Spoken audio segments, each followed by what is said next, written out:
O Hoje em Dia exibe essa semana a série de reportagens Parto, uma escolha para a vida. Normal, cesárea ou extremamente natural? Como saber qual o tipo de parto ideal? Você vai conhecer agora os riscos e benefícios do parto normal, na reportagem de Elaine Cortez.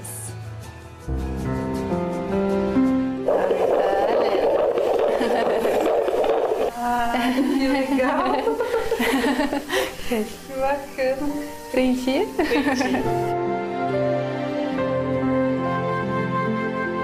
Sonho de ser mãe todas têm, mas o difícil mesmo é realizar e realizar no momento certo. Momento certo. Tradução de parto normal. Nem antes, nem depois. No parto normal, a criança vai chegando e vai chegando sendo, progressivamente levada para o mundo de fora. Era para ser natural, foi cesárea. Não era possível mesmo, tinha um risco de saúde, poderia ter uma complicação, poderia acontecer um problema grave. E foi tudo bem, eu tô bem, ele tá bem. Era para ser cesárea e virou um parto anormal. Não dá para se conformar, gente. Como pode? Eu vim ter um bebê normal.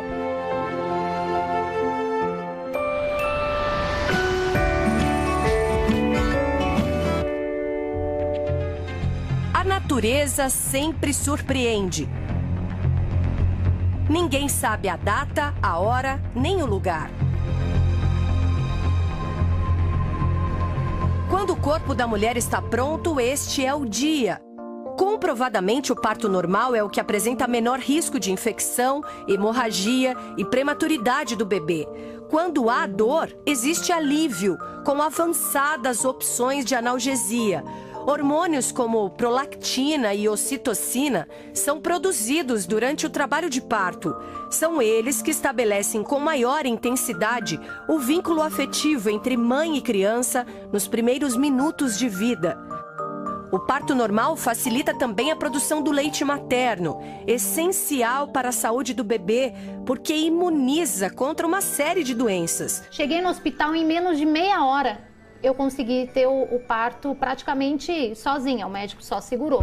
O parto de Vanessa foi literalmente natural. Minha prioridade sempre foi um parto natural, por conta da minha mãe já ter tido a experiência, e eu não queria sofrer. E eu também fiz a minha malinha, fiz tudo certo, fui pro hospital e ganhei o meu bebê em algumas horas, o primeiro, em menos de uma hora o segundo, e o parto foi tranquilo, eu me recuperei na mesma hora, dei banho nos bebês. Eu faria novamente um parto natural. O que tem nesse pacotinho aqui? Oi, Henrique, meu Deus. Quanto tempo? 45 dias. Henrique era esperado para um parto natural. Eu tive uma gestação de risco para mim, né? Para ele não.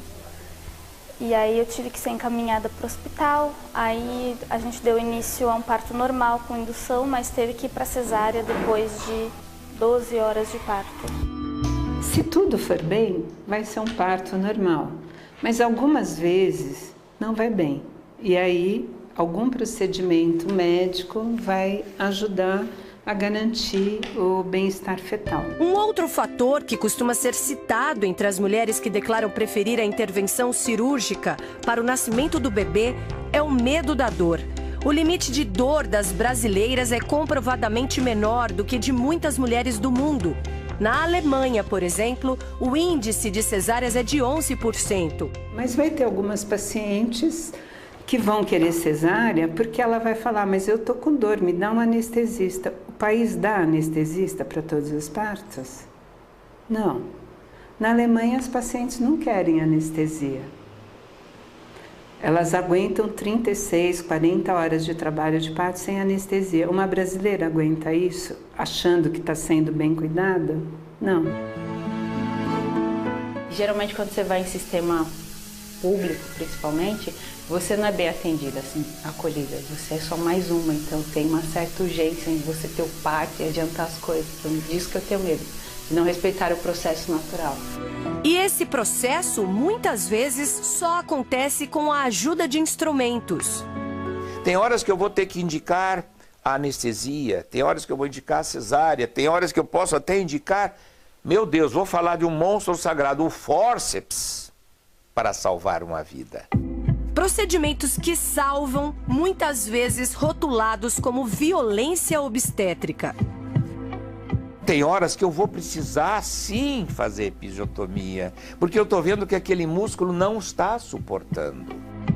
Episiotomia é o corte na região do períneo aberto para facilitar a passagem do bebê. Esse procedimento poderia ter poupado o trauma de Márcia, que sofreu um rasgão durante o parto e precisou levar 18 pontos. Tomei várias anestesias para poder tomar os pontos, então para mim foi muito traumático. Em 70% dos países do mundo, este corte não é feito.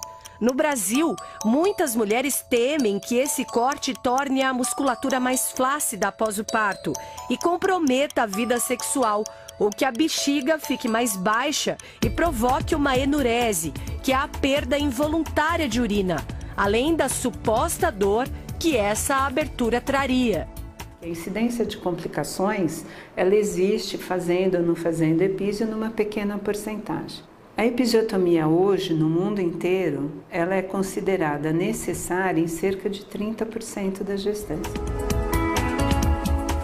E hoje em dia a gente sabe que com uma boa proteção, até um trabalho muscular antes do parto, para fortalecimento da musculatura do períneo, vai ajudar essa mulher a ter uma dilatação melhor e uma menor necessidade de fazer esse cortezinho. Um parto sem complicações nem pressa ou atraso era o que Silvane mais queria. Eles não me deram corte, nada. Um vinha, me puxava de um lado para tentar abrir com as mãos, outro vinha com a outra. Outro veio, forçou minha barriga para ver se ela saía. E ela presa, a bunda saiu e a cabeça ficou presa lá dentro. Isso foi mais ou menos umas 2h30 de dor. A qualquer custo, um parto normal, um prejuízo irreparável. A cabeça dela é amassada. Amassaram aqui, foi onde deu lesão e ela ficou especial.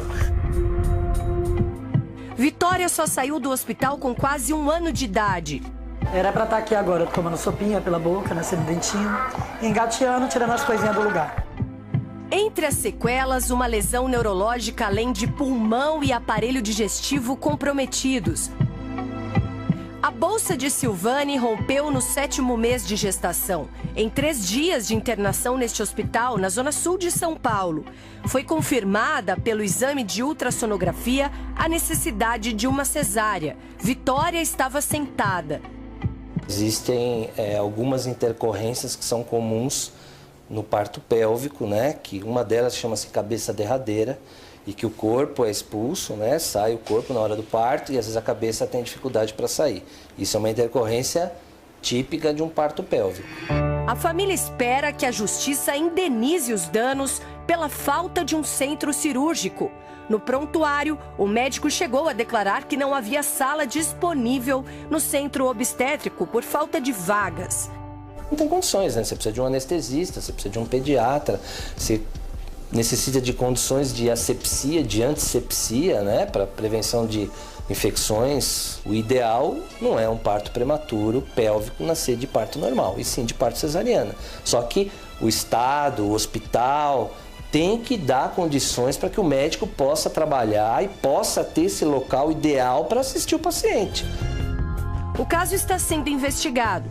Um entre muitos que nem estão nas estatísticas. No cotidiano de obstetras que trabalham em hospitais públicos, os relatos de forçar mulheres a um parto nada normal são de imposição.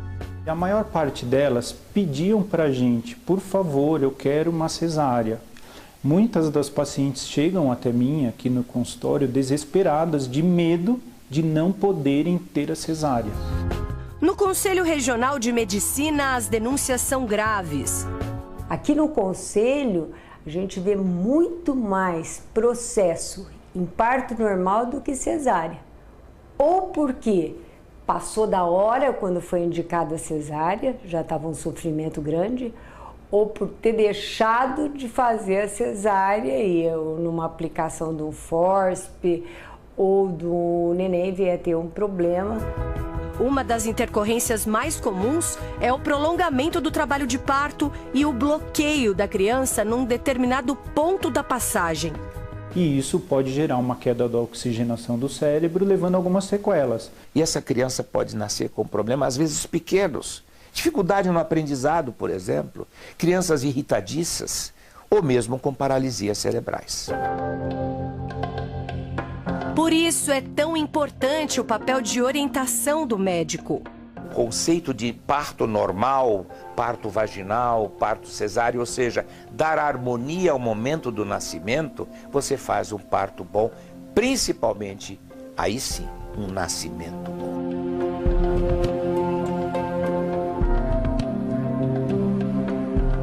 Amanhã, no Hoje em Dia, você vai ver que todos os extremos são perigosos. Mães que ritualizam o nascimento dos bebês e colocam em risco de morte o momento mais sublime da vida. Naturalismo ou modismo? O resgate dos partos como antigamente e manias das mais curiosas das gestantes que recusam médicos, hospitais e todos os métodos. O que esses partos têm de bom e de ruim? E afinal, quem deve decidir? Mãe, bebê ou obstetra? Todas as respostas na última reportagem da série.